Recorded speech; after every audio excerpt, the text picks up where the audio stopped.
Welcome to square talks. నేను వాసవి సోమరాజు. విడాకుల కేసులు అనేవి అంత తొందరగా పరిష్కారం కావు. కానీ ఈరోజు మనం తెలుసుకోబోయే ఈ స్టోరీ మాత్రం చాలా ఇంట్రెస్టింగ్‌గా ఉండబోతుంది. ఈరోజు నేను చెప్పబోయే స్టోరీ ఒక విడాకుల కేసుకు సంబంధించింది. ఇందులో సికా సింగ్ అనే ఒక అమ్మాయి ఢిల్లీకి చెందినటువంటి సౌరభ్ అనే వ్యక్తితోటి తనకి వివాహం జరిగింది. 2020లో జరిగింది. అయితే వీళ్ళిద్దరి మధ్యన కొంతకాలం బానే ఉన్నారు. తర్వాత ఏవో కొన్ని ఇద్దరికి మిస్‌అండర్‌స్టాండింగ్స్ వచ్చినాయి. గొడవలు జరగడంతో సికా ఏం చేసింది అంటే సౌరభ్ మీద అండ్ తన కుటుంబ సభ్యుల మీద కేసు నమోదించింది. అయితే ఈ కేస్ పెట్టినప్పుడు ఏం చేశారు అంటే, తన తండ్రి హెల్ప్ తీసుకుంది. సో, సికా తండ్రి ఏం చేశారు అంటే, కోర్ట్ కేసులని, లాయర్స్‌కి ఫీజులని, వాయిదాలని, వీటికి తన దగ్గరున్నటువంటి అమౌంట్ మొత్తం గూడా వీళ్ళిద్దరి కోసం అని చెప్పి ఆ కేసు గురించని ఖర్చు పెడుతూ వచ్చారు. కొంతకాలానికి ఆ కేసు నడుస్తూ ఉంది. ఇలా నడుస్తూ ఉండంగా ఏమైందంటే, సడెన్‌గా ఒకరోజు ఆశ్చర్యంగా సికా తండ్రి హార్ట్ అటాక్ వచ్చింది ఆయనకి.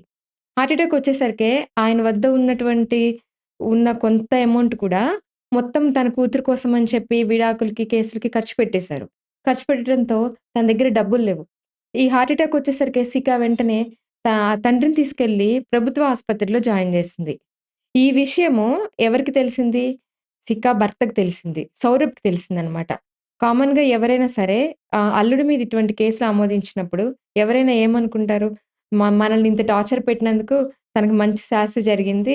అంతకంత అనుభవించాలి అని చెప్పి వదిలేస్తారు. ఇంకా సంతోషంగా చాలా సంబరపడతారు. ఎదురు రివెంజ్ గూడా తీర్చుకుంటారు. కానీ సౌరభ్ మాత్రం అలాంటి పనులు చేయలేదు. వెంటనే తన మామగారు ఎక్కడున్నాడో తెలుసుకొని, ఆ ప్రభుత్వ ఆసుపత్రికి వెళ్ళి ఆయన్ని తీసుకొని మంచి కార్పొరేట్ హాస్పిటల్ ఢిల్లీలో ఒక పెద్ద హాస్పిటల్‌లో ఆయన్ని జాయిన్ జేసి, ఆయన హార్ట్ అటాక్‌కి సంబంధించినటువంటి ఆ సమస్యకి తగ్గ చికిత్సని ఆయన దగ్గరుండి ఎంతో డబ్బులు ఖర్చు పెట్టి ఆయనకి నయం జేయించారు. ఈ విషయం తెలుసుకున్న సికాకి ఒక్కసారి ఆశ్చర్యపోయింది. ఏంటి నా భర్త ఏంటి నేను విడాకులకి అప్లై చేస్తే నా భర్త ఇంత హెల్ప్ చేశారేంటని. తనేం మాట్లాడలేకపోయింది. ఇంకొక విషయం ఏంటంటే నెక్స్ట్ డేనే కోర్ట్‌లో కేసుంది వీళ్ళిద్దరి గురించి. వీళ్ళిద్దరు కోర్ట్‌కి హాజరవ్వాలి. వెళ్లారు.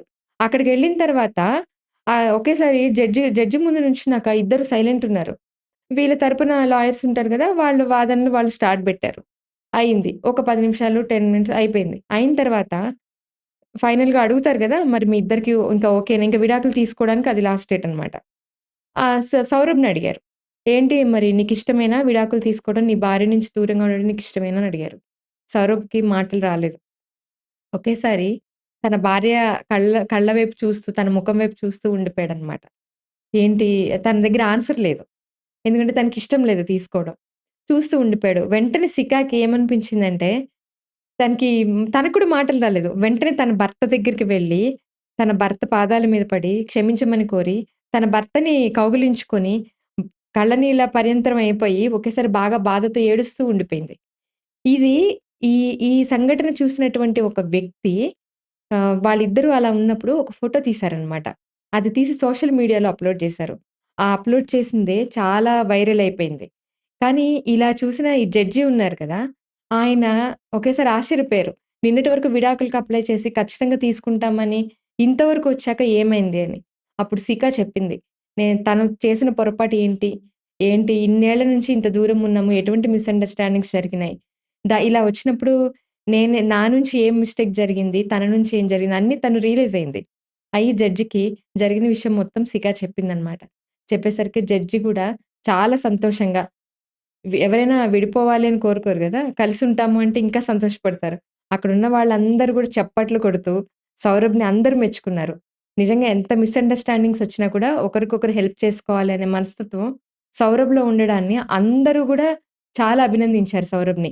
ఈ అభినందించడమే కాకుండా ఇద్దరిని గూడా అందరూ బ్లెస్ చేసి చప్పట్లు కొడుతూ మీరు ఎప్పుడూ సంతోషంగా ఇలానే ఒకరినొకరు అర్థం చేసుకుంటూ మీ లైఫ్‌ని ముందుకు సాగించాలి అని చెప్పి అందరూ సంతోషపడ్డారు. సో, కోర్ట్ గూడా కేసులో కొట్టేసారనమాట. ఢిల్లీలోని కోర్ట్ కూడా దీనికి సాక్ష్యంగా నిలిచింది. ఎన్నో ముక్కలైన హృదయాలు కూడా అతుక్కుంటాయని ఈరోజు రుజువైంది. డివోర్స్ వచ్చేస్తుందన్న చివరి క్షణాల్లో కూడా భార్యాభర్తలిద్దరూ కలవడం అనేది అక్కడున్న వివాహ బంధానికున్న విశిష్టతను చూపిచ్చిందనమాట. సో, ఈరోజు ఈ స్టోరీ మీ అందరికి ఎంతగానో నచ్చిందని కోరుకుంటూ, తిరిగి నెక్స్ట్ వీడియోలో మళ్ళీ కలుద్దాం. చూస్తూనే ఉండండి square talks. Thank you for watching.